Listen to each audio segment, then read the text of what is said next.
జగన్మోహన్ రెడ్డి గారిని చంపటం dead easy. ఈ రోజు డెడ్ ఈజీ చంద్రబాబు నాయుడు గారికి. పాతయన్ని మీరు చూశారు కదా, పాతయన్ని మీరు చూశారు. ఎలా ఎంతమంది చంపాడో, ఎంతమంది ఎరాడికేట్ చేస్తాడో. ఇప్పుడు మరి ఎవరు కాపాడతారు? మోడీ వాళ్ళు. ఎప్పుడైతే నరేంద్ర మోడీ గారు పబ్లిక్లో నారా చంద్రబాబు నాయుడు గారిని పెద్ద అవినీతిపరుడు అని మళ్ళీ ఆఫ్టర్ ఆల్ 2 ఎంపీల కోసం మళ్ళీ ఇదే చంద్రబాబు నాయుడిని మేరా దోస్త్ మేరా దోస్త్ అని పాట పాడుకుంటూ ఇద్దరు వాటేసుకుని ఇక్కడ ప్రెస్ మీట్ పెట్టారు. What a shame it is. Modi గారు ఇంకా మా జగన్మోహన్ రెడ్డి గారికి మీరు కాపాడతారా సార్? ఎట్లా కాపాడతారు సార్? మీరు ఓ చంకలో మీరు చంద్రబాబును పెట్టుకొని ఎట్లా సార్? అవినీతి పడ్డారు మీరే అన్నారు. అదేమంటే సింపుల్గా దేవుడు నిన్ను కాపాడుగాక, దేవుడే కాపాడితే అని మీరు ఎందుకు సార్ ప్రధానమంత్రిగా? అది అమిత్ షా హోమ్ మినిస్టర్ ఎందుకు సార్? అంటే దేవుడు వచ్చి కాపాడతారు తప్ప ఇక చంద్రబాబు చేతుల్లోంచి మీ వల్ల కాదనమాట.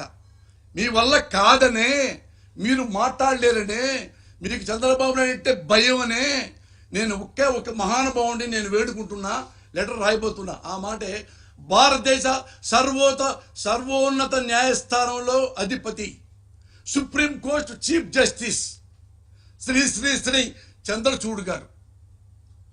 ఆయన మోస్ట్ హానెస్ట్. నేను చూసా చాలాసార్లు. అంతకుముందు కూడా చిన్న వాళ్ళను కూడా ప్రభుత్వాలు జైల్లో పెడితే ఆయన దగ్గర చూసి ఇది తప్పు అని జర్నలిస్టులు కూడా బయటికి తీసుకొచ్చిన మహానుభావుడు. అంత గొప్ప హానెస్ట్ జడ్జి. నాకు ఆ నమ్మకం ఉంది ఆ జడ్జి మీద. వాళ్ళ నాన్నగారు కూడా చాలా గ్రేట్. చాలా సంవత్సరాలు ఆయన కూడా చీఫ్ జస్టిస్ అయ్యాడు. ఇప్పుడు ఈ మహానుభావుడు చంద్రచూడ్ ఒక్కడే ఈ భారతదేశంలో ఎవడు ప్రాణమైనా కాపాడగల సత్తా ఆ మహానుభావుడికే ఉంది. ఆ మహానుభావుడికే నేను లెటర్ రాయిపోతున్నా. అయ్యా, ఏమడగట్లా మేము, న్యాయం కూడా వద్దు. ఆంధ్ర రాష్ట్రం రండి, ఒక రోజు తిరగండి. మా ముఖ్యమంత్రి పరిస్థితి ఎలా ఉందో, చంద్రబాబు నాయుడికి అహంకారం ఎలా ఉందో, లెక్కలేనితనం ఎలా ఉందో ఒకసారి మీరు చూడండి. మీరు మా ముఖ్యమంత్రి గారిని కాపాడండి. అదే నేను మీకు రాయిపోతున్న లెటర్. ఈయన ఉన్నాడు మన భారతదేశంలో, ఇంకా న్యాయం ఉందటానికి చంద్రచూడ్ గారే నిదర్శనం. ఆయన ఒక్కడే మా జగన్ గారిని కాపాడుతాడని నమ్మకం ఉంది. అందుకే ఆయన రిక్వెస్ట్ చేస్తున్నా, సార్ నాకైనా అపార్ట్మెంట్ ఇవ్వండి, లేదా ముందుగా లెటర్ రాస్తున్నాను, మా జగన్ బాబుని కాపాడండి అని. గ్యారంటీగా ఎంత లేట్ అయితే మాకంత ప్రమాదం. ఎనీ టైం 24 గంటల్లో కూడా చంద్రబాబు నాయుడు గారు ఎలా చంపాలి, ఇది మిస్ అయింది, ఎలా చంపాలి, ఇది మిస్ అయింది, ఎలా చంపాలి, ఇది మిస్ అయింది, ఇది మిస్ అవ్వకుండా ఎలా చంపాలి జగన్మోహన్ రెడ్డిని అదే ఆలోచిస్తూ కూర్చున్నాడు.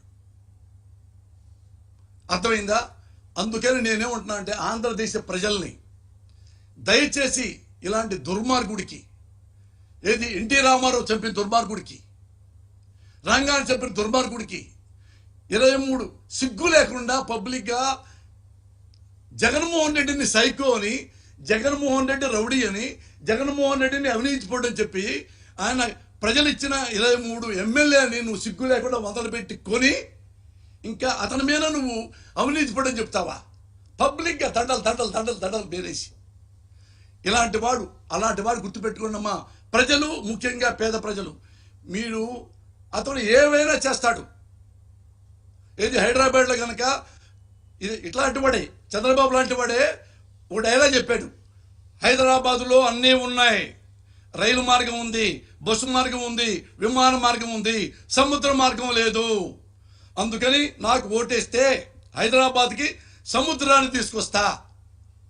సముద్రాన్ని ఎలా తీసుకొస్తావురా నువ్వు అంటే, ఏమయ్యా 1947లో మనకి స్వతంత్రం లేదు, స్వతంత్రం తెచ్చుకోలేదా, అలాగే సముద్రాన్ని తెచ్చుకుంటా అన్నంత దుర్మార్గుడు నారా చంద్రబాబు నాయుడు.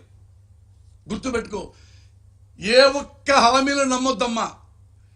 మీరు జీవితకాలం సంతోషంగా ప్రశాంతంగా మీ ఇంటికే డైరెక్ట్గా మళ్ళా ఆడపడుచులు వాలంటీర్ల పేర, అన్నదమ్ములు మీ మనవళ్ళు వాలంటీర్స్ పేర మీ ఇంటికే వచ్చి మీ ఇంటికే డబ్బులు ఇస్తారు.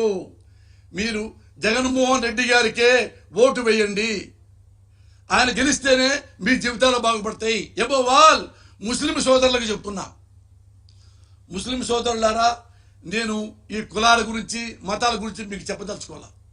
భారతదేశం మొత్తం చూస్తున్నారు. ది గ్రేట్ చంద్రబాబు నాయుడు గురించి మొత్తం చూస్తున్నాడు. చంద్రబాబు నాయుడు మీ ముస్లిం సోదరులు ఎంతమంది ఎన్నిసార్లు మోసం చేశాడో మీరు గుర్తించుకోండి. చిన్న ఎగ్జాంపుల్ చెప్తా. ఆయన మీ మసీదుకి వచ్చాడు, మీ అందరూ కూర్చోబెట్టాడు. అల్లా సాక్షిగా చెప్తున్నా, నేను జీవితంలో బీజేపీతో కలవను అంటే మీ క్లాప్స్ కొట్టి అతను గెలిపించాడు. మళ్ళా సెకండ్ టైం తెక్క మళ్ళా బీజేపీతో కలిశాడు, ఓడిపోయాడు. మళ్ళా వచ్చాడు అదే మసీద్కి. ఆ సీటు అల్లా సాక్షిగా చెప్తున్నాను తప్పైపోయింది, మళ్ళా వద్దనుకొని కూడా మళ్ళా బీజేపీతో కలిశాను, ఏదో రాష్ట్ర ప్రయోజనాలు కలిసి అనుకొని. కానీ వాళ్ళు దొంగలు, మతోన్మాదులు. ఈసారి నుంచి అసలు నేను బీజేపీ ముఖమే చూడను అని అయినా మళ్ళా పాపం ఆయన ఓట్లేశారు ముస్లిం సోదరులు. ఇప్పుడు మళ్ళీ డైరెక్ట్గా వెళ్ళిపోయి వాళ్ళ కాళ్ళ దగ్గర పడిపోయి మళ్ళీ పొత్తు పెట్టాడు. ఇలాంటి దుర్మార్గుడిని మీరు నమ్ముతారా? వాడు గుర్తుపెట్టుకోండి, ఈ ఆంధ్రదేశంలో ఎన్ని మసీదులు ఉన్నాయి, ఎన్నో దర్గాలు ఉన్నాయి.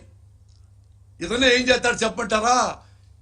ఇప్పుడు ఎందుకంటే ఎవరు ఏ పొత్తులో ఉన్నాడు తెలుసుగా మీకు. ఏ పొత్తులో ఉన్నాడో అతను ఎలాంటి వాడంటే చివరికి మీ మసీదు ఉందనుకోండి, ఆ మసీద్ కింద 500-600 ఏళ్ల కిందట ఏ దేవుడు ఉన్నాడంట, ఆ మసీద్ తీసేయండి అన్నా అనగలడు. అతనికి మనుషులంటే అసలు విలువే లేదు, దేవుళ్ళంటే గౌరవమే లేదు, పూజనీయ భావం లేదు. దయచేసి ప్రజలందరినీ ఆత్మబంధువులుగా భావించే జగన్మోహన్ రెడ్డి గారిని మీరు నమ్మండి, మీరు ఆదరించండి. That all. అదే ఒకటి నేను చెప్పదలుచుకున్నాను.